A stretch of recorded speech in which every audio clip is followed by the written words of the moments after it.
1500 preloaded गानों वाला keypad phone धमाकेदार साउंड के साथ कारवा mobile.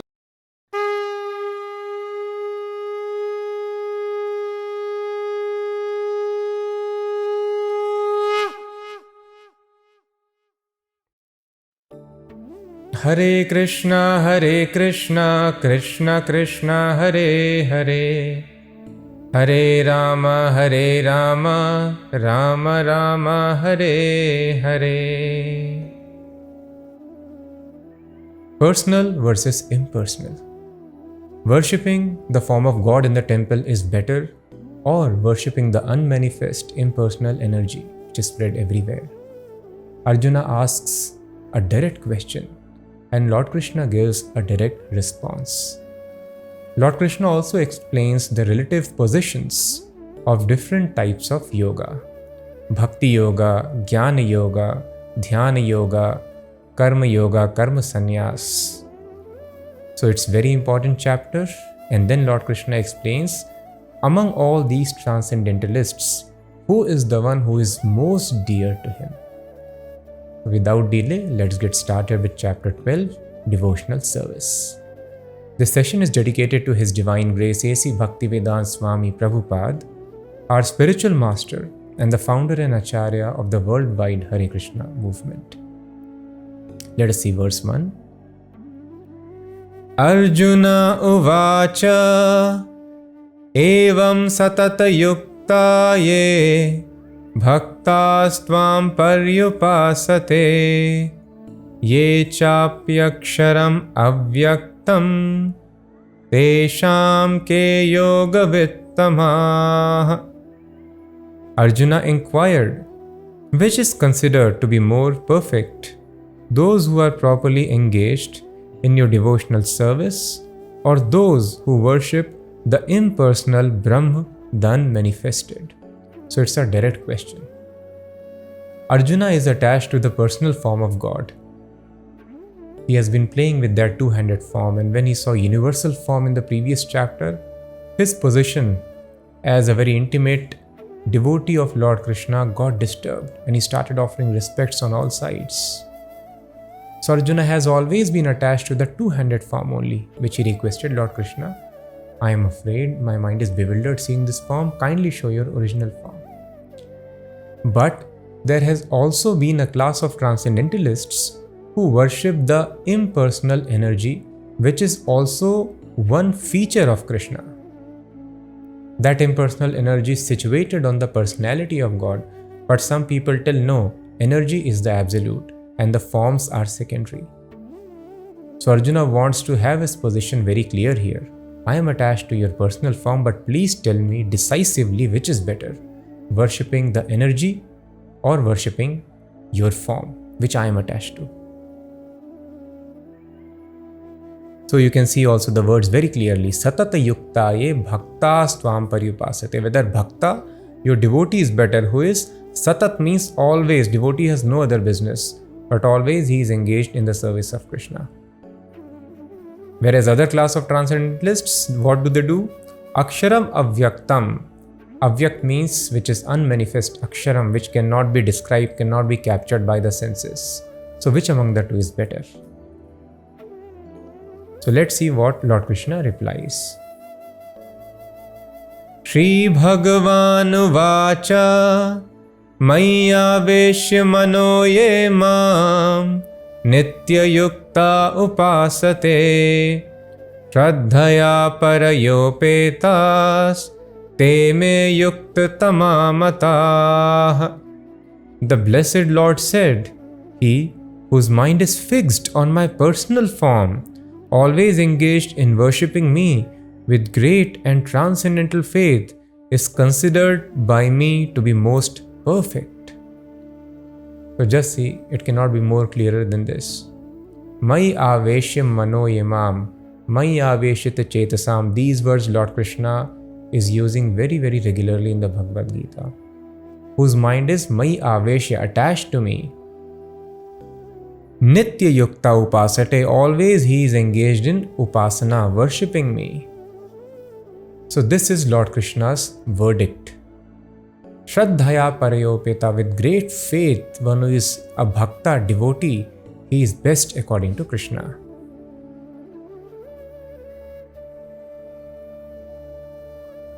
Ye tvaksharam anirdeshyam avyaktam paryupasate sarvatra gam achintyam cha kutastham achalam dhruvam sanniyam yendriyagramam sarvatra samabuddhayah te prapnuvanti mameva sarvabhuta hite ratah. Lord Krishna explains, Tu means but.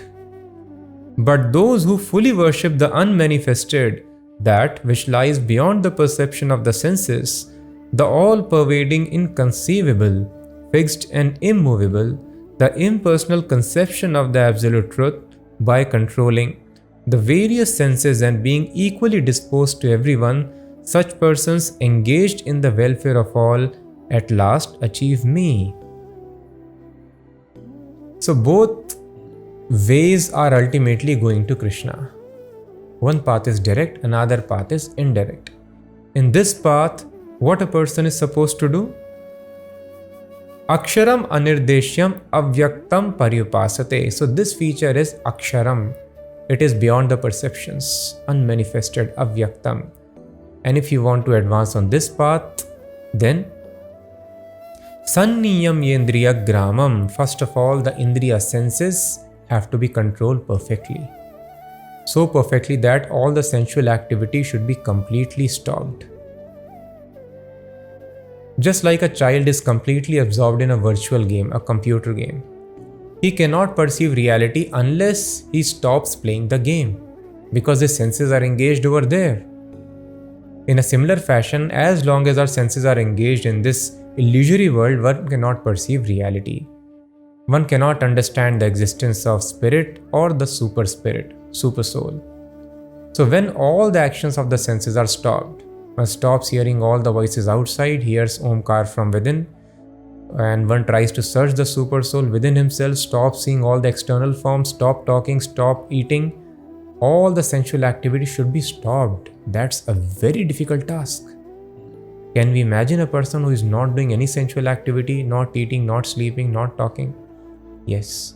Even though it is tough, but this stage has to be achieved. And once the sensual activities are stopped, one can understand the presence of super soul, which is present everywhere. That is reality. Super soul is reality. These forms are illusion. The same matter. Food which we have eaten, it has got deposited here in our body. Now our body has got certain form. This form is not ours. We are the souls within the body. These forms keep on changing. We had childhood form, young form, old form. Then next life we can take animal form or demigod form, tree form. So these forms are not reality. Reality is spirit. So activities on this illusory platform should be stopped. Then one can understand the presence of super soul, soul everywhere. Sanniyam yendriya gramam sarvatra samabuddhaya. And then one becomes equally disposed to all the living entities. Sarvatra samabuddhaya. Because he stops seeing the outward dresses, tiger, lion, cat, dog, plants, vegetables. He just sees the spirit soul inside, accompanied by the super soul. Te prapnuvanti mameva. They also attain me sarvabhuta hite rataha. And also they have to sarvabhuta hite rata means they are engaged in the welfare work of all the living entities. So some people tell, so-called spiritualists, it is very dangerous now. So many cults have popped up. And they tell, actually, spirit is completely different from body. That we also agree, that is fact. But they tell, spiritual activities are different from bodily activities.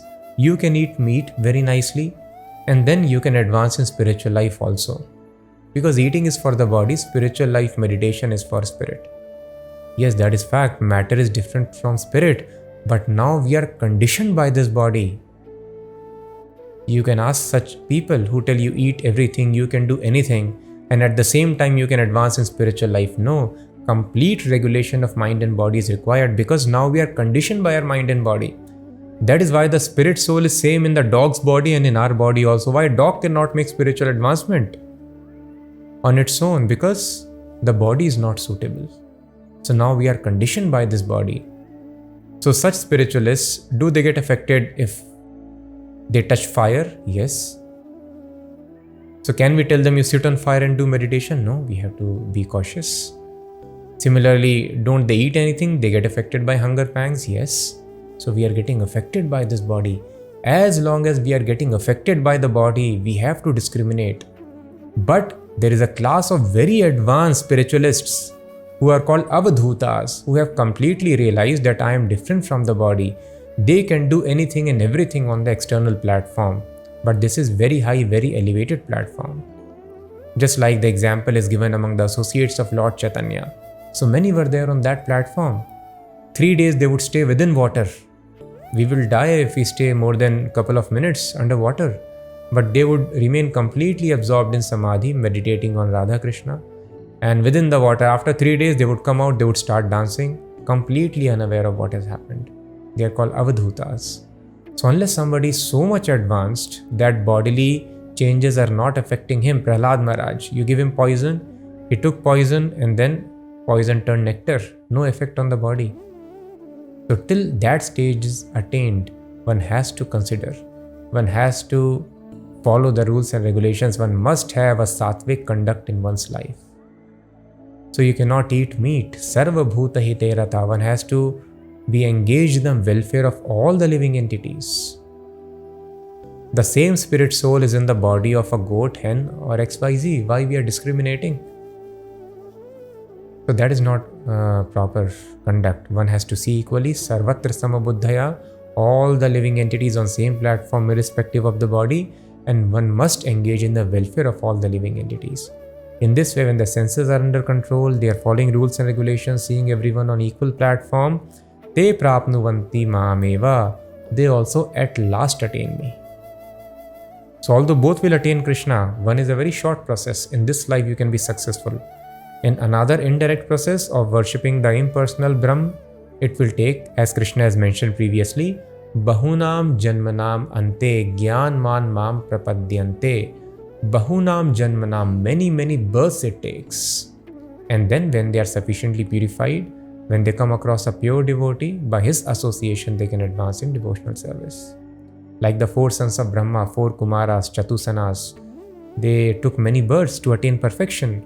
But Dhruv Maharaj, who took to devotional service, he attained perfection within 6 months.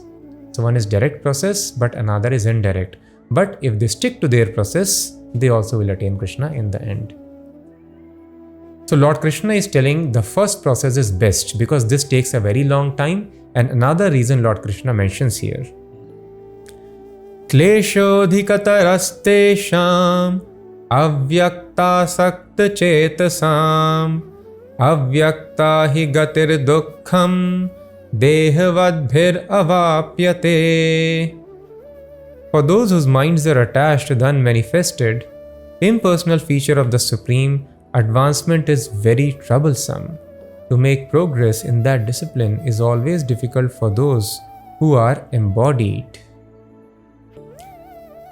So there are 2 classes as we have discussed, Jnanis and Bhaktas. The Jnana yogis usually they worship the impersonal form of the Supreme. They worship the energy. They try to meditate on the energy. And the Bhaktas, they meditate on the personal form of the Lord. So the path of spiritual advancement will be very troublesome for those who have got attached to avyakta, unmanifest energy of the Supreme Lord. Klesho adhikatarastesham avyakt asakta chetasam avyakta hi gatir dukkham. So their complete path is miserable, Lord Krishna is telling here. To make progress in that discipline is dehavadbhir avapyate. For those who are embodied, it's very difficult for them to follow. So first of all, it is very difficult to understand this impersonal feature. Energy which is spread everywhere without any discrimination. Whatever we are seeing, it is only Brahma. And understanding the non-perceptual feelings, getting attached to some impersonal energy is so difficult. We get attached to people, personalities very easily. So thus, when you see God's form standing in the temple, which is another incarnation, he is God only, who has taken the form of wood or stone XYZ. They are authorized forms. The example given is crude example, that of letter box. If you put letter in a post office, now of course we don't put letters like that. Earlier when we are putting the inland letters, hard copies, then either you go to the post office or you go to a letter box. The end result is same. The letter box, that red box, is acting in exactly the same fashion. It is acting like a post office. That is authorized. If somebody thinks, oh, let me also make a form which looks like red and I'll paint it like that and put letter over there, that will not go. It will not work because that is not authorized. Similarly, the Archa Vigraha, the forms of the Lord which are carved out of stone or wood or glass, sand, all these are authorized if they are done as per the scriptures under guidance of pure devotee. And if a person worships them, it is exactly as worshipping the Supreme Personality of Godhead. There is no difference. So if we worship such forms present in the temple and we get attached to them, it is natural. Getting attached to a person is very natural for us. But getting attached to some energy, it is so difficult. That is why they sometimes imagine the forms of Krishna, Lord Shiva, Goddess Durga, Lord Ganpati, Sun God. They tell you can imagine any form, ultimately the truth is energy only, but you cannot attach yourself to energy.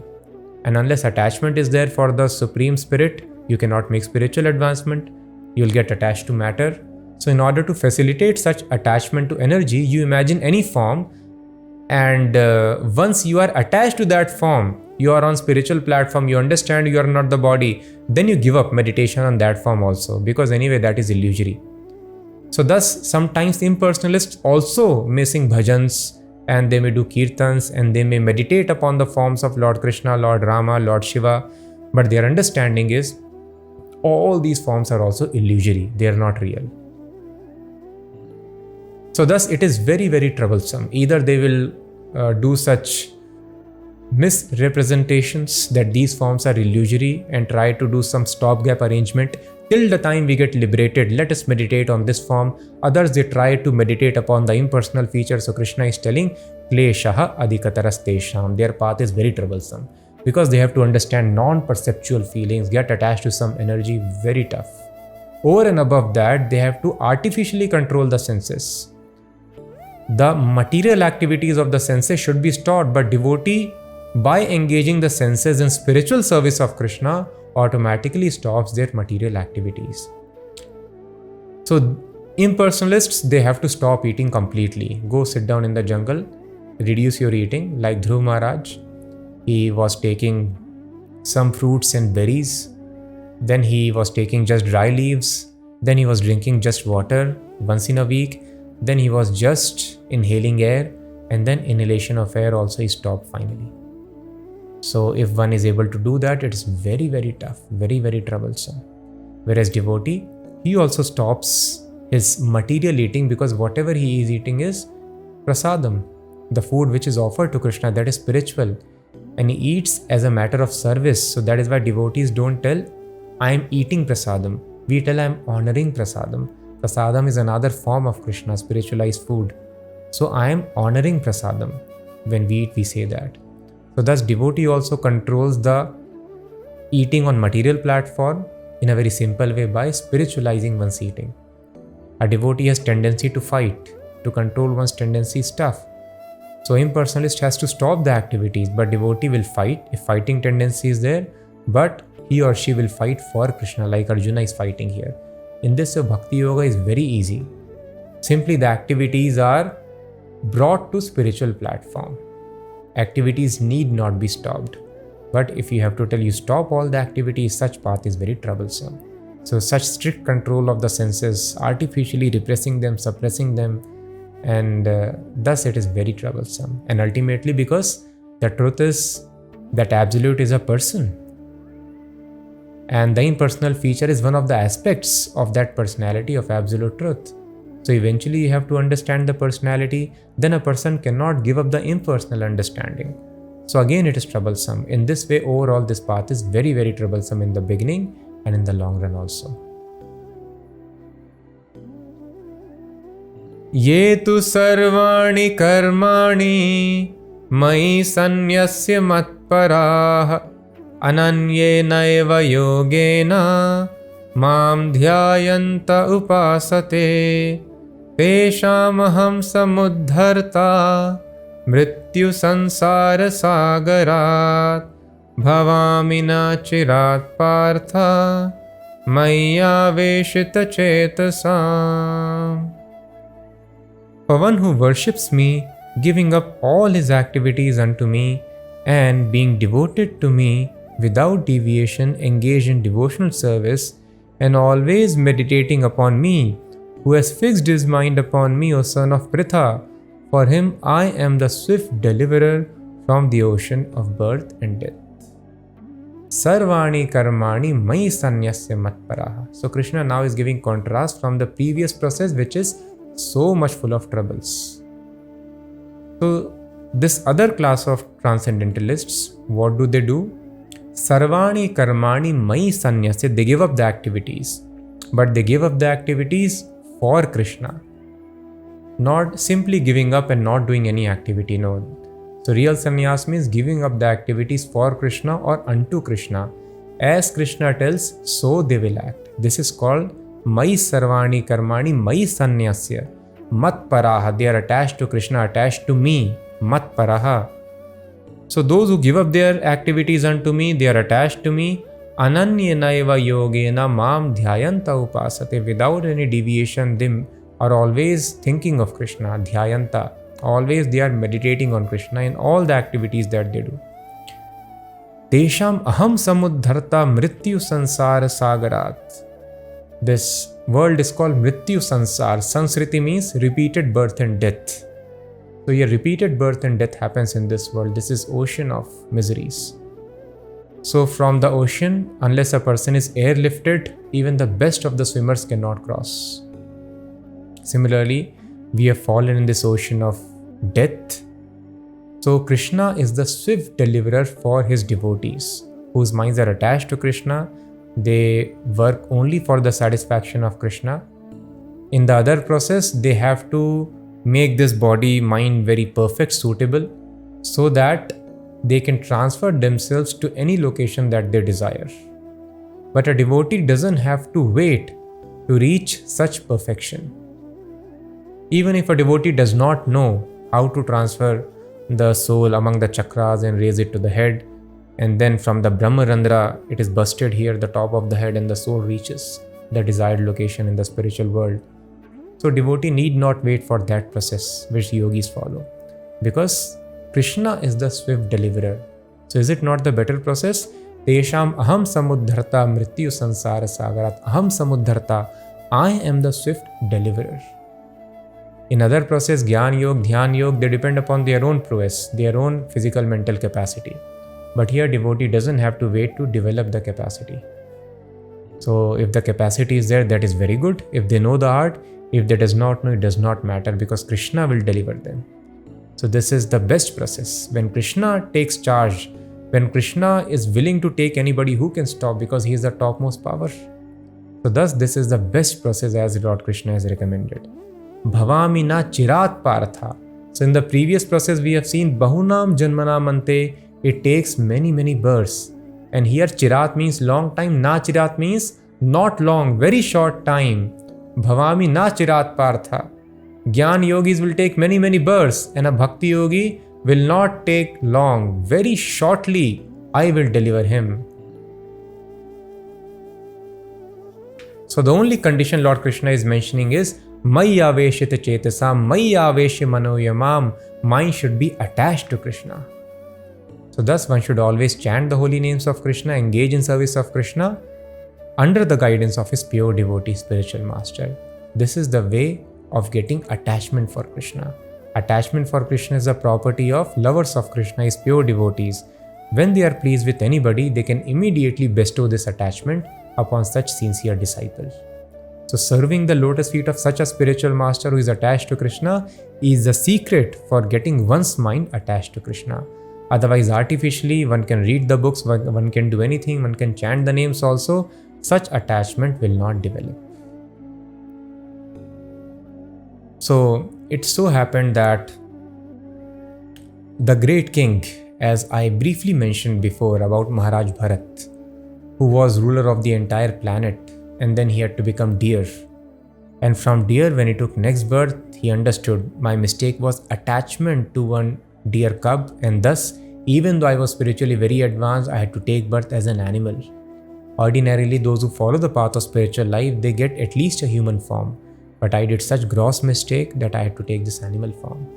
But by Krishna's mercy, he was able to remember his past 2 births. So he behaved like a madman, Jad Bharat. And because he was behaving like a madman, some people would actually consider him less intelligent. So once a king was going on his palanquin and he needed one palanquin carrier. So he told his men to go and search out for a suitable healthy man who can carry the palanquin along with others. So then Jad Bharat was healthy and he was like a madman and he will not resist. And when they told you please come, he went along with them. And then they told him you carry the palanquin. He was completely dependent upon will of Lord, understanding everything happens by. Of course, we should not artificially imitate him. We should try to plan our day, protect ourselves, but very exalted souls who can perceive the presence of God in every activity, they can practice such absolute dependence. We should not artificially imitate. If we drink poison, we will die. But Prahlad Maharaj can drink poison. Mirabai can drink poison. It can happen with them. So we should understand our position and try not to drink poison. I am not so advanced. But Bharat Maharaj, Jad Bharat, he was very advanced. Whatever people will tell him to do, he will do. He will not rebel. Once the dacoits caught him and they wanted to sacrifice him in front of goddess Chandi, Kali, he agreed. Just like an animal, they were about to kill him. But then the deity of goddess Kali broke apart and Kali appeared and killed all the dacoits. Because ultimately she is also Vaishnavi, energy of Krishna. She could not tolerate that. So he was so much surrendered. You want to kill me? Okay. If Krishna wishes, I will die. Anyway, this is just a change of dress. And now I am serving Krishna, meditating on Krishna. If thinking of Krishna I die, my next life is also successful. But I repeat, unless we are on that platform, we should not imitate such activities. An ordinary devotee, other devotees, they understand this body also belongs to Krishna. I should try my level best to protect my body for the service of Krishna. So when he agreed to go to carry the palanquin, then he was a devotee ultimately. So while carrying the palanquin, he was jumping, hopping a bit, and the king was getting disturbed inside. So he scolded him once, twice. Still Jad Bharat wasn't responding to his chastisement. Then finally king came down. He told, don't you realize that you are a palanquin carrier? You do not know how to do it. Why you are hopping, jumping and giving disturbance to the king? And that he was doing because there were so many ants. So a devotee doesn't even want to kill an ant, because an ant or a human being or a demigod, he sees everyone on equal level. Why should I give trouble to my brother who is in different dress? An ant bodies are just a different and a small dress, but the soul is same, which is sitting inside. So that ants don't get trampled, he was hopping and jumping a bit. And then Bharat Maharaj, because anyway he was Paramhansa, most advanced spiritualist, he gave such instructions. Ultimately, kings were all very pious. All were approved by the Brahmanas. So he was also having some spiritual knowledge. So when he heard these statements of Jad Bharat, he understood, I have committed a great mistake. He is most advanced spiritualist. So he immediately fell at the feet. He begged pardon. And then he asked him, after offering so much glorification and prayers, please tell me, what is the secret of this consciousness, the consciousness which you are carrying, Krishna consciousness, always absorbed in thoughts of Krishna every moment. All the great transcendentalist sages, munis, they are hankering for this consciousness. This is the perfection of life. The dhyan yogis, they have to sit in one place and somehow they are able to concentrate. Only the most advanced spiritualists, walking, talking, eating, sleeping, drinking, they are able to do this activity always. This perfectional platform. How you have attained this consciousness? Maya Veshya Mano Ye Mam, constant absorption in Krishna's thoughts. So then he spoke this beautiful shloka. he told, Rahu ganaye tat tapasa na yati, na chedjaya nirvapanat grahatva, na chandasa naiva jalagni suryair, vina mahatpad rajobhishekam. It means, Rahugana, O King Rahugan, his name was Rahugan. Rahugana tat, this consciousness, tapasa nayati, cannot be attained by tapasya. You do lot of tapasya, you stop eating, drinking, and you take all physical, mental discomforts. You cannot attain this consciousness by tapasya. Tapasa nayati, by becoming sannyasi, you cannot do this. Na chedjaya nirvapanat grahadva, you leave your house or you do worship. Ijjaya, you keep on worshipping, but by worship also you will not attain this. Na chandasa, you read all the Vedas, Purana, scriptures very nicely. You become expert in following brahmacharya. You cannot attain this consciousness. Naiva jalagni suryair, jal agni surya. So this is unique tapasya in chilly winters, chilling temperatures. You keep yourself neck deep in water. Now we will die, of course, we should not practice that, but earlier people were having strong bodies and minds. So in such waters, pinching cold water, they would stand neck deep in it. And then when it is very, very hot, Jala Agni Surya, they will burn Agni all around, and then under hot sun they would sit in scorching Agni. So even if a person does all these kinds of very severe austerities, this consciousness cannot be attained. So by reading Vedas, you cannot attain brahmacharya, you cannot attain leaving your house, you cannot attain becoming sannyasi, you cannot attain. By doing any tapasya, you cannot attain worship, you cannot attain. Then what is left? So he told, Vina mahatpad rajobhishekam. Raj means dust. Mahatpad means the dust of the lotus feet of great devotees, pure devotees. Abhishekam means unless you smear yourself with the dust of the lotus feet of devotees. In other words, unless, yes, the dust of lotus feet of devotees is also powerful. That is why when we go to temples, we touch the steps and put on our head. Some people do not know.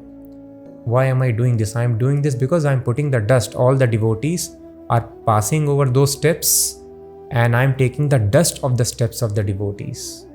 Some very advanced devotees, pure devotee also would have passed. If their dust I take on my lotus feet, then I get spiritually advanced. And it also means following the rules and regulations very, very strictly, completely surrendering oneself. One can smear oneself with somebody's dust. It means one is completely surrendered, sold out to that person. So Vina Mahatpad Rajobhishekam, unless somebody is completely surrendered, he or she is very strictly following the rules and regulations of Mahatpad, of the lotus feet of great devotees, pure devotees. This consciousness cannot be attained. Same thing Prahlad Maharaj is telling. Prahlad Maharaj's status also was like this, so exalted. Snake bite, nothing happens. You throw him from mountain, nothing happens. You put him under the hailstorms, nothing happens. You attack him with deadly weapons, nothing happens. Hiranyakashipu did tapasya for hundreds of years and then he got such amazing powers. And this small 5-year-old child was able to defeat all his powers. So he's surprised, what is the source of your power? So thus Prahlad Maharaj also tells the same shloka, that this consciousness cannot be attained. Matir na Krishne parato swato va Krishnamati, he uses this word, Matir na Krishne. This Krishnamati cannot be attained by people who are very much attached to this material life. Nishkinchana nam na vranita yavat mahiyasam pad rajo abhishekam. Same words he uses. Pad rajo abhishekam mahiyasam. You have to take the dust of the lotus feet of great devotees. So Prahlad Maharaj was fortunate to come in association with Narad Muni, the incarnation of Bhakti Shakti of Krishna, the spiritual master of entire universe. So unless somebody comes in contact with such pure devotees and surrenders unto them, follows the rules and regulations, one study of the Vedas, one can read Bhagwat Geeta very nicely, one can worship Lord in the temple very nicely, but it will not be effective unless these things are done under the guidance of pure devotee, unless one surrenders to a pure devotee. That is why Lord Krishna also told in the very beginning to Arjuna, getting this spiritual knowledge is the result of all the rituals that you follow. And to understand this knowledge, what you have to do is chapter 4, verse number 34. Tad vidhi pranipatena pariprashnena sevaya Tattvadarshina. You have to surrender to Tattvadarshi, render service unto him, surrender unto him, and ask questions. So approaching Tattvadarshis, pure devotees, Mahatpad Rajobhishekam is the common factor everywhere and the only factor. Then everything becomes effective. Then our study of Vedas, our tapasya, our worship, everything becomes, our chanting, it becomes fruitful. So ultimately a person has to reach this platform. And this Lord Krishna also will explain in the 13th chapter. Acharya Upasanam, worshipping the Acharya, pure devotee, Yo Mad Bhakta Same Priyaha, such devotee who is very dear to me, worshipping him. This is very important element of knowledge. So this condition should be met always. Maya Aveshi Mano Yamam. Mind should be completely absorbed in Krishna. And Krishna tells, Tesham Aham Samudharta. To those who are always thinking of me in all the activities, they are activities dedicated just to me, I will deliver them very soon from this ocean of birth and death. Now Lord Krishna starts describing the yoga ladder, the topmost platform of yoga. Then after that, if you cannot do that, you cannot even do that, what is the next level, fourth rung, like this? Very clearly Lord Krishna will be mentioning. So all our doubts, which path is better, which is best, which is subordinate, it will be very, very clear now. So please hear carefully. Mayeva mana adhatsva Mayi buddhim niveshaya Nivasishyasi mayeva Ata urdhvam na sanshayaha. Just fix your mind upon me, the Supreme Personality of Godhead, and engage all your intelligence in me. Thus you will live in me always without a doubt. So here Krishna is mentioning, Mai eva man adhatsva, mai buddhim niveshaya. If mind and intelligence are absorbed in Krishna, then a person is living in Krishna, a person is living in the spiritual world. Even though his body may appear to be acting on the material platform, but that person is completely liberated on spiritual platform. This is called Jivan Mukta stage. As a sleeping person appears to be present here in this world, but he's completely unaware. He might be having some pain in the body, some fever, some other problem, but he's completely unaware, aloof. He's not troubled by the physical troubles. He's on subtle plane when he's sleeping or dreaming. In a similar fashion, even though the body is visible and visibly eating, sleeping, acting in this world, but such a person, Maya Aveshi Manoyam, Mayeva Mana Adhatsva, whose mind is absorbed in Krishna and intelligence also, such a person, Lord Krishna is explaining here, Nivasishyasi Mayeva, he is living in me only, he is living on the spiritual world. Physical pangs, material pangs do not affect him anymore. So this is the perfection. This is what Lord Krishna is recommending to Arjuna. Absorb your mind and intelligence in me. There is no doubt about it. Now, this is not easy. How much we are able to think of Krishna, we are getting disturbed by the external changes. So Lord Krishna tells, if you cannot do this, constant absorption in my thoughts, then Atha chittam samadhatum na shaknoshi mai sthiram abhyasa yogena tato Mamichhaptum dhananjaya. My dear Arjuna, O winner of wealth, if you cannot fix your mind upon me without deviation, then follow the regulated principles of Bhakti Yoga. In this way, you will develop a desire to attain to me. Na shaknoshi mai sthiram. You cannot do this. Then what you should do? Abhyasa yogena tato, you practice the regulated principles of this yoga, Bhakti Yoga. Then what will happen? Mam ichhatum dhananjaya. Now we may not even desire to attain Krishna consciousness, to think of Krishna always. So by following the rules and regulations of Bhakti Yoga, intense desire to have attraction for Krishna, to engage in Krishna service will awaken in the heart. And then by doing that, person will be able to absorb oneself in the thoughts of Krishna. So topmost is always absorption in thoughts of Krishna. Second is regulated principles of Bhakti Yoga. Now, one may tell, I cannot even do this. Regulated principles, getting up early in the morning, chanting the names of Krishna, offering him aarti, giving him something to eat, and dressing him, and observing fasts on certain days. Like this, many rules and regulations are there. I cannot follow even that. That is somehow troublesome. Then Lord Krishna he is very merciful. He tells, Abhyasepya samarthosi mat karma paramo bhava madartham api karmani kurvan siddhim avapsyasi. If you cannot practice the regulations of Bhakti Yoga, then just try to work for me, because by working for me, you will come to the perfect stage. Madartham api karmani. So one cannot do this chanting or sankirtan or worshipping Lord early in the morning, fasting, so many other things. Then engaging oneself in the service of Krishna is what is recommended here. Madartham, for my sake, api karmani, kurvan siddhim avapsyasi. If you do this, then you will also come to the perfect stage. Gradually, you will be able to follow the rules and regulations, and then eventually your mind will become fixed on me. So how to work for Krishna? This we have seen in the last verse of 11th chapter also. Mat karma krin, mat parmo, mat bhakta, sanga varjita, mat karma krin, Krishna karma. So, what is Krishna karma? Krishna has this karma of spreading this knowledge. Yada yada hi dharmasya glanir bhavati bharata. When people forget the path of religion, righteousness, the right path of attaining love of God, going back to God, then I come here to give this knowledge. So spreading this knowledge is Krishna's work. And to spread this knowledge, we need everything. We need organization.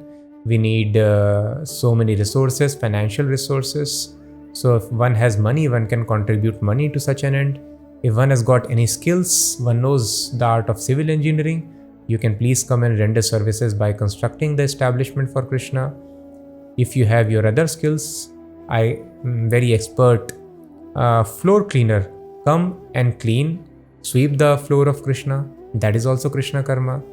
I do not know much. I just grow vegetables. Then grow vegetables for Krishna, bring and offer them to Krishna. Whatever activities you are doing, I just know how to cook for Krishna, Krishna karma. One should do work for Krishna. All one's skills can be used for Krishna. So those skills, if used for Krishna, then that also brings a person to spiritual perfection. This is third level after that. Now I cannot even do that because of ignorance. I do not know that I have to do it. Or sometimes a person may have different affiliation to different faith, or there could be restrictions of family, society, distance, geography. Then how one is able to do if it is not possible? Then Lord Krishna mentions, Athai tad apya shaktosi kartum mad yogam ashritaha sarva karma phalatyagam tatah kuru yatatmavan. If, however, you are unable to work in this consciousness, then try to add giving up all results of your work and try to be self-situated. You cannot do this, just give up the results of your work. That is very important. So, if one does not know that the aim of life is Krishna, absolute truth is Krishna, the work should be done for him, the result of the work should be offered to him, then other activities are recommended here. Because it needs elevation in consciousness to know that. So what are other activities? Then philanthropic activities, working for social interest, national interest, and general welfare, physical welfare, although that is not very high form of service, because service should be eternal. It should be giving permanent relief to people. But if such knowledge is not there, that is also recommended. Feeding people, giving support to people in the form of finances or infrastructure or XYZ, old age homes, hospitals, educational institutions, teaching some skills, helping people in general. So these are also recommended. Such activities when performed nicely, but one should know how to work for others. One should learn to give up the results of activities. This is bare minimum that one has to do for spiritual advancement. Now in between also there are few steps. What are those? Lord Krishna explains. Shreyo hi jnanam abhyasaj jnanadhyanam vishishyate Dhyanat karma phalatyagas tyagachantiranantaram. If you cannot take to this practice, then engage yourself in the cultivation of knowledge. Better than knowledge, however, is meditation, and better than meditation is renunciation of the fruits of action, for by such renunciation one can attain peace of mind. So this could be little confusing if you compare with the previous verses, so I'll explain what does it mean. Shreyo hi jnanam abhyasat. From the practice of giving up the results of one's activity, what Lord Krishna just mentioned is jnanam, cultivating knowledge. But unless a person gives up the results of the activities for others, so minimum 50% should be given up for others, as I've told before also, this is the formula. So this is practical thing. Ideal is one should just keep body and soul together. That was what Brahmanas were doing. They will not save one grain for the next day. Just they will somehow arrange maintenance for that day, and they practice dependence on the Supreme Lord. Brahmanas will not save anything at all. Just they will keep body and soul together. But it may not be practical for everyone. So God gives very practical instructions. If we are thinking that something is written which is very difficult to understand, not practical, that means we might not be understanding from the right source or not under proper guidance. The knowledge mentioned in Vedas is there to be understood and to be implemented. So under proper guidance, in proper source, it should be understood and implemented. So one has to act in this consciousness. One must give up the results of one's activities. But because God is practical, He tells, not everyone can be expected to become Brahmana immediately and just live by keeping body and soul together. That is why others, they have this formula of using 50% minimum for Krishna service. 25% of wealth should be kept for emergency purpose, because in household there could be emergencies. And in 25% of the income, one should be able to meet his expenses, regular expenses. So our living standard should never exceed more than 25% of income. 25% is bank reserve and 50% should be used for Krishna. This is practical. And ideal, you can aspire to reach a stage where you are just living by keeping body and soul together. Rest everything is going for Krishna. Now this 50% also could be tough. So you can start with minimum 30% or 20% or at least 10% or whatever is possible for you. You are in great financial crunch, at least give $1, one rupee for Krishna. Start with that minimum. But something we should start, we should fix it, and gradually we can aspire to reach more and more and reach this recommended of minimum 50%. So this should be done for Krishna by giving the results of one's activities. Even if one gives for general welfare work, which is the first rung of this yoga ladder, then one's intelligence and mind becomes purified. Then one can understand the spiritual subject matter. That is why it is told, Shreyo hi jnanam abhyasat. Better than this practice of giving up the results for general welfare work is jnanam, the path of knowledge. And higher than the path of knowledge is jnana dhyanam vishishyate. When a person advances in knowledge, then automatically one learns to meditate. So process of meditation is better than that of cultivating knowledge. Jnana dhyana vishishyate. And higher than meditation is dhyanat karma phalat tyagas. So one may ask, what is this? Better than karma phal tyag is jnana, better than jnana is dhyan, and better than dhyan is again karma phal tyag? No. These karma phal tyagas are different. Giving up the results for general people and giving up the results for Krishna. So better than meditation is giving up the results for Krishna. So you can just imagine, dhyan and jnana are so tough. One has to give up the family life, do such great tapasya. Brahmacharya is must. Strong celibacy in mind, body and deed. And then we just understood the process of Ashtanga Yoga. Dhyana, it is so difficult sitting in one place without any motion, without eating, sleeping, stopping, all that, so difficult. But higher than that, more powerful than that is karma phalat tyagat, giving up the results of activities for Krishna. So if one learns, somehow one gives the results of activities for Krishna, that is better than Dhyan Yoga also. This is the verdict here. You read here. Dhyanat karm phalat tyagas, tyaga shantir anantaram. One gets unlimited peace. So you can practice this. Give up the results for Krishna, and then you see shantir anantaram. We are looking for peace.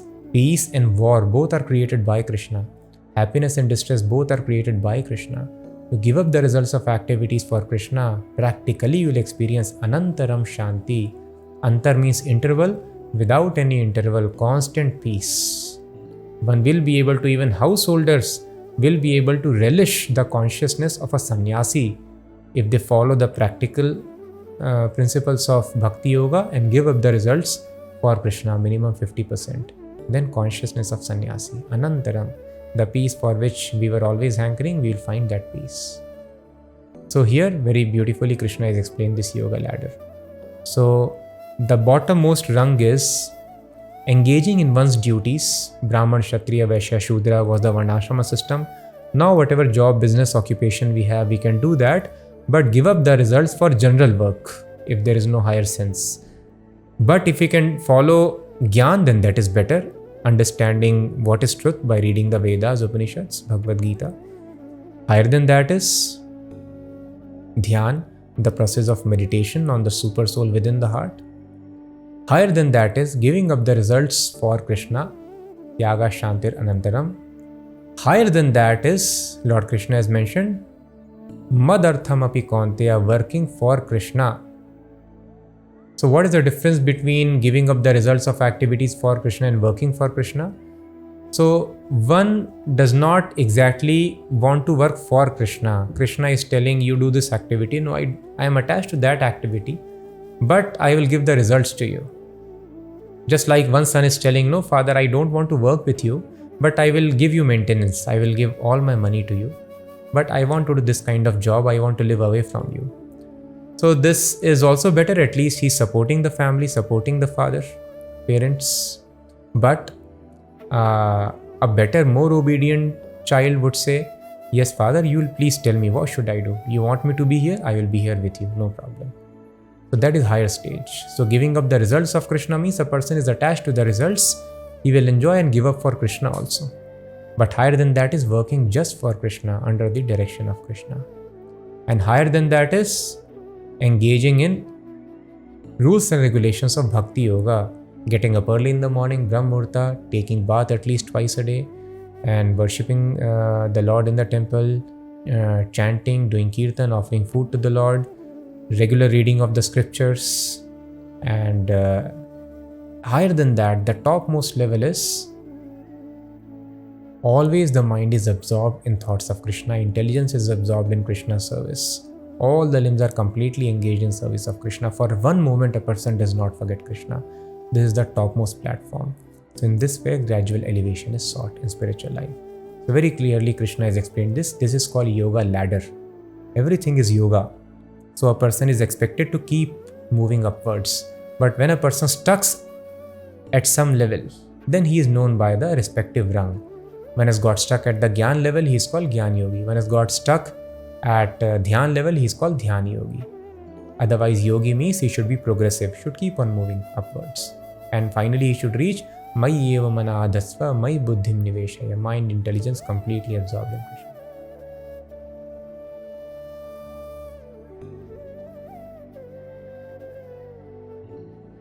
Adveshta sarva bhutanam, Maitraha karuna evacha, Nirmamo nirahankaraha, Samadukha sukhakshami, Santushta satatam yogi, Yatatma drida nishchayaha, Mayarpita mano buddhir, Yo madbhakta same priyaha. One who is not envious, but who is a kind friend to all living entities, who does not think himself a proprietor, who is free from false ego and equal both in happiness and distress, who is always satisfied and engaged in devotional service with determination, and whose mind and intelligence are in agreement with me, he is very dear to me. Now Krishna is explaining the position of this topmost yogi. Personalist devotee is better than impersonalist. Now what is his position? So Krishna is explaining, Adveshta Sarva Bhutanam. He is not envious of anybody. As we discussed, we are all envious of each other. Even within the family, there is enviousness. Oh, brother is earning more than me, sister is earning more than me. Sometimes there is envy. There is envy everywhere among the community members, neighbors, friends, relatives. We cannot see others advancing. That is why we all are working hard. We cannot see ourselves lagging behind. But a devotee does not fall for this mindless competition. I am eternal, this temporary competition. That too, this competition takes place in a society where there is envy, there is no love. So Adveshta, devotee is not part of this Dveshta, this enviousness. Maitraha Karuna Evacha.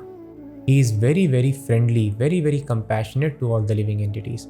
Compassionate means he sees that everybody is suffering only because of lack of this knowledge. So he tries to spread this knowledge. This is the best means of showing compassion. Nirmamo Nirahankaraha.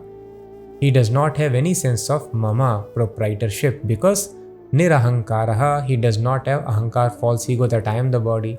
So I am not the body, so this body belongs to Krishna. Anything which I have produced from my body, that also does not belong to me. My children don't belong to me. My property, wealth does not belong to me. Everything belongs to Krishna. So if neighbor's money is stolen, shall we get disturbed? Not at all. Similarly, such a person, whether he gets money, he loses money, is not at all disturbed. He is always equipoised. Of course, for the service of Krishna, he will try his level best to protect the body, to protect the money. But if it goes, despite our best efforts to save it for Krishna, that means it is Krishna's plan. So he is not disturbed at all. Cashier will try his level best to keep proper track of notes, count it, protect it from general people. If there is robbery in the bank, then what can be done? Cashier's job will be intact. He will not be scolded for that. So sometimes when Krishna plans it, things may be there, things may not be there. But devotee is always equipoised. That is why it is told, Sama Dukkha Sukha Kshami. In Dukh and in Sukh, he is always Sama. He is always equipoised. Santushta Satatam Yogi. Such a person is always satisfied in every circumstances. Now we are taught never to remain satisfied. What is this civilization? One should learn the art of remaining satisfied in every circumstances. Whatever is happening outside, I am not affected by it. Yat Atma Dridha Nishchaya. Why is not affected by it? Because with great determination he is working just to advance in one's Krishna consciousness. Just like a child or a student who is writing examination. Sometimes it could be troublesome. It could be very hot there in the examination hall. The conditions may not be proper. The seating arrangement would not be most comfortable. But still he writes the exam. Because he is completely focused on the objective why one is here. One is not sitting in the exam hall to have a very luxurious sitting, to have the best of the air conditioners, to have best of the music inside. No, one is there to clear an examination. Similarly, we are here to clear the examination. One need not take many more births and deaths. One needs to become immortal in this human form of life. So one should be completely focused, Dridha Nishchaya, with great endeavor. One should advance on this path with great determination. So thus a devotee is always equipoised in happiness or in distress. Because one understands nothing belongs to me, something is coming, something is going. I will do my level best, but then it is happening as per Krishna's plan. So he is equipoised. So this art of equanimity is very important. So these qualities we might feel why Krishna is repeating again. Every other chapter Krishna tells Santushta, always remain satisfied. Sama Dukkha Sukha Kshami. We have understood why again he is repeating. Because it is very important to develop these qualities. A materialistic society does not tell, they tell the other way around. Get disturbed in misery, become elated when you become successful, and remain dissatisfied so that you keep working hard. All these wrong concepts are being fed. So we have to develop these qualities, thus Krishna is repeating. And Mai Arpit Manobuddhir, mind, Manobuddhir, Krishna is repeating. Use your intelligence not for arranging your material opulence. That will anyway come as per destiny, whatever is there. Don't worry about it. So use your intelligence, how I can engage more in the service of Krishna. And Mana, mind also should be absorbed in me. Mind and intelligence should be absorbed in me. Yo mad bhaktaha, such a bhakta means devotee. Same priyaha, such a devotee is very dear to me. So now there is no doubt. Now we will see in every shloka Krishna is mentioning, Yo mad bhakta same priya, such a bhakta is dear to me. Bhaktiman me priyo naraha, such a devotee is very dear to me. So if somebody reads Bhagavad Gita, one cannot come to any other conclusion but Bhagavad Gita. It is so clear. Where is the question of anything else? But unfortunately, people have not read even one shloka or its explanation in the Bhagavad Gita. Or even if they read some other, they get misled. So many commentaries are there. They are not able to find the perfect Bhagavad Gita of disciplic succession. Otherwise, it is so clear, right? Can anybody interpret it? It is very clear from the verses, the word itself. Yasmano dvijate loko, lokano dvijate chayaha, harsha marsh bhayodvegair, mukto yasacha me priyaha. He for whom no one is put into difficulty, and who is not disturbed by anxiety, who is steady in happiness and distress, is very dear to me. So this is very important qualification of a devotee. Yasman no dvijate loko. One who is not cause of anxiety, dissatisfaction, fearfulness, disturbance for others is a devotee. And one who never comes into fearfulness, anxiety or disturbance by others. One does not disturb others and one is not disturbed by others. That is a devotee. So it is not that one has to arrange all the external circumstances to become free from anxiety, fear, depression, disturbance. No, one simply has to work upon oneself. We do not know this. We often think other people are responsible for miseries in my life. No, I am responsible because of my low consciousness. If I elevate myself in Krishna consciousness, then nobody will have any capacity to disturb me. And at the same time, the devotees are also not cause of disturbance, anxiety, fearfulness for others. So this important thing we have to keep in mind and we have to practice. Of course, we need not practice all these things separately. These qualities will develop automatically by practicing devotional service. But one must strive, one must aspire to attain these while practicing devotional service. Anapeksha shuchir daksha udasino gatavyathaha sarvarambha parityagi yo madbhaktas same priyaha.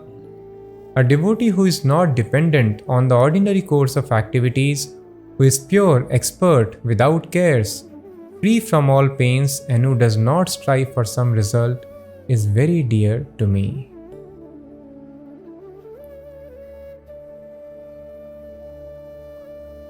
Yo na rishyati na dveshti, na shochati na kankshati, shubha shubha parityagi, bhaktiman yassame priyaha.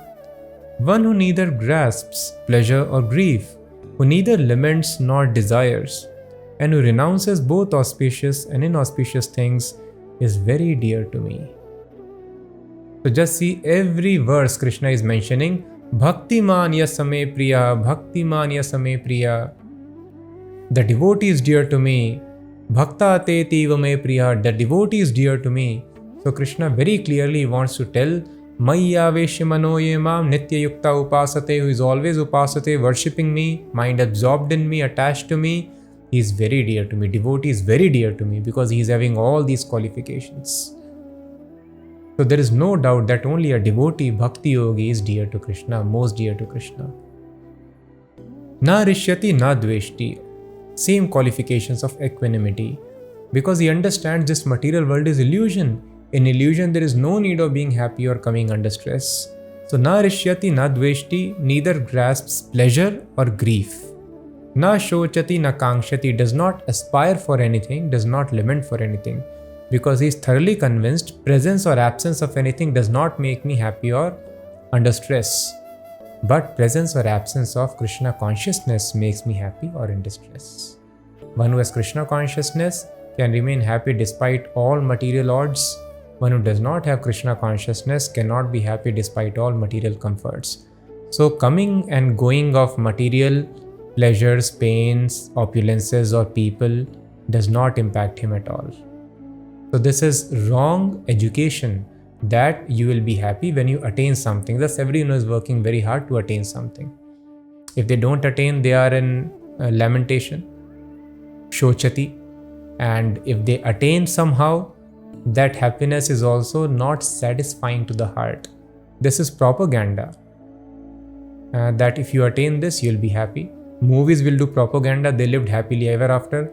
No one has lived happily ever after. It is not possible to live happily ever after. One can be happy only in Krishna consciousness. Unless the water is being poured on the root, leaf cannot be happy. So one cannot be happy without serving God and loving God. So propaganda, movies, they do happily ever after. And then people wonder, have I got into wrong marriage? Have I got a wrong person? Let me change the person. This is wrong.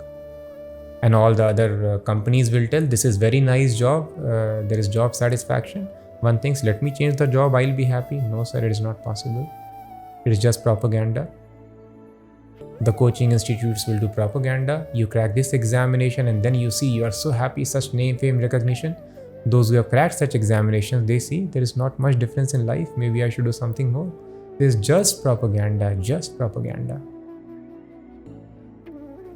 So that is why who have attained all these top positions are not satisfied in their lives. So that is why devotee does not hanker for anything. He knows what is the use of hankering. I just need to keep my body and soul together and work to advance in Krishna consciousness. And if anything goes away, anyway, that is not cause of my distress. Na shochi, there's not laments. Shubha Shubha Parityagi. We want to do good things and we want to avoid bad things. But devotee is willing to do all the bad things also if it is required to be done for Krishna. For bad things, usually a person has to suffer. So if one kills another living entity, one has to suffer. But here we see Arjuna became ready to kill everybody, anybody. We saw in the previous discourse how gopis, they gave the dust of their feet to be put on Krishna's head. One will go to hell if one puts the dust of one's feet on God's head. But gopis told, no, if Krishna becomes well, he comes out of his fever by taking this dust, let us go to hell and suffer. Let Krishna become well. So thus a devotee is willing to do anything inauspicious for Krishna and is willing to give up all auspiciousness also for Krishna. For him, Krishna's pleasure only matters. Thus, such an attitude when somebody possesses, Bhaktiman Same Priyaha, he becomes very dear to Krishna. Samashatrau cha mitre cha tatha manapamanayoh shitoshna sukha dukkheshu samasanga vivarjitah tulya nindastutir mauni santushto yena kenachit aniketa sthirmatir bhaktiman me priyo naraha. One who is equal to friends and enemies, who is equipoised in honor and dishonor, heat and cold, happiness and distress, fame and infamy, who is always free from contamination, always silent and satisfied with anything, who doesn't care for any residence, who is fixed in knowledge and engaged in devotional service is very dear to me. So devotee is not enemy of even one's enemy, because one knows if any enemy is casting aspersions, trying to do something bad to me, that is a result of my own karma. There is no use of harboring any bad sentiments about even the people who act in a reverse way as per general perspective. For a devotee, everything is favorable. Somebody is creating physical mental troubles, it is good. One takes it as purification, as a means of detachment from material world. Material opulence somebody offers, he uses that for service of Krishna. So from devotee's perspective, everything is good. Just like Krishna told to Arjuna, Nimitta matram bhava savyasachin, become an instrument in the fight. Nobody is going to return back alive from this battle. Now if you want credit, then you become instrument. In a similar fashion, happiness and distress due to us will come to us. They are simply instruments. What is the use of being angry upon the instrument, that creates more karma, more bad karma. So thus a devotee does not take offense even from one's enemies. He is equipoised. Sama shatraucha mitrechas. In a same fashion, the friendly behavior is also as per the karma. So devotee is always equipoised for friends as well as enemies. Only in illusion somebody is perceived as friend, somebody, just like in a drama. Somebody will act as villain, somebody will act as hero. They could be friends outside in real life. So even starts believing that yes, if somebody is your opponent, like Arjuna is there, his opponents are there, one has to kill. But all these things should be done as a matter of duty, without thinking the other party is my enemy. So in a similar fashion, one needs to do duties very nicely. If one has got body of mother, then son's body should be taken care very nicely, daughter's body should be taken care of very nicely. But one should understand the son, daughter, mother is only temporary drama. As per the roles we have got, machines we have got, we have to play the part. One should not get carried away thinking this is reality. So thus, the devotee in his consciousness is equipoised, friends or enemy. The feelings are generated only in illusion. He does not have animosity or special affection. He is equipoised to all. Sees everyone as part and parcel of God. As soon as one sees any living entity, one offers respect. Because Lord as Paramatma is sitting within the heart of friend, of enemy, of animals. So any living entity we see, we should offer respect immediately as we offer respects to temple. This is the disposition of devotee. Sama shatraucha mitrecha. Tatha manapamaneyo. Man and apman. It is also for the body. If somebody has got is sitting in a dull machine, then the machine anyway will behave in a dull manner. If somebody tells you are a dull person, dullard, one should not be disturbed. My machine is dull. Somebody is not beautiful. No, I am not. Souls are all beautiful. But my body is ugly. So I don't get disturbed. I don't mind. So somebody is praising or criticizing, it is only for the body. I take a nice body and the body is so good looking. And somebody praises me, oh, you're looking so nice. I should not get carried away. So thus a devotee is completely undisturbed by man and apman. The whole world is hankering for man, trying to avoid apman. In this illusion, they are taking so much of stress and anxiety in life. All because of illusion that I am this body. So devotee is equipoised in pleasure, in pain, in man, apman, in praise or in criticism. Shitoshna sukha dukkheshu. In material pleasure or material grief, in heat and cold, devotee is also equipoised. He is always focused on his service to Krishna, not deterred by heat, cold, happiness or distress. Tulya ninda stitirmoni, same thing, santushtu yena kenachit. Always one is satisfied in every circumstances. Aniketa sthirmatir. Aniketa means one who does not care about residence. For service of Krishna, one can accept residence under a tree also, or one can live in palace also, does not matter. Wherever Krishna's service is required, devotee is willing to live, he does not care about residence. So all these things make a devotee very dear to Krishna. So all these qualities we can note and we should aspire to develop. Spiritual life is so nice, simply if we desire, we will attain it. Material life, if we desire, we may or may not attain in this life. Everything depends upon karma. If we have strong desire, nature will inspire us to do right karma. And then after a certain number of lives or whenever it is possible, once we have done sufficient karma, we will get that result. But ultimately, any result means more birth and death. So spiritual life, similarly, whatever you desire, you can attain even in this life. There is no destiny controlling spiritual affairs. So if we want to develop this wonderful consciousness, we can do it. So one should aspire to have these qualities. So that is why being stressed, because unless we develop these qualities, we don't advance really. So one should aspire and engage in service of Krishna. Engagement in service of Krishna will bring forth all these qualities automatically. Separately, we need not do any other endeavor. Just Krishna's service. Ye tu dharmamritam idam yathoktam paryupasate Shraddhadhana mat parama bhaktastetiva me priya. He who follows this imperishable path of devotional service and who completely engages himself with faith, making me the supreme goal, is very, very dear to me. So Krishna has explained so far, such a devotee is dear to me, he is very dear to me.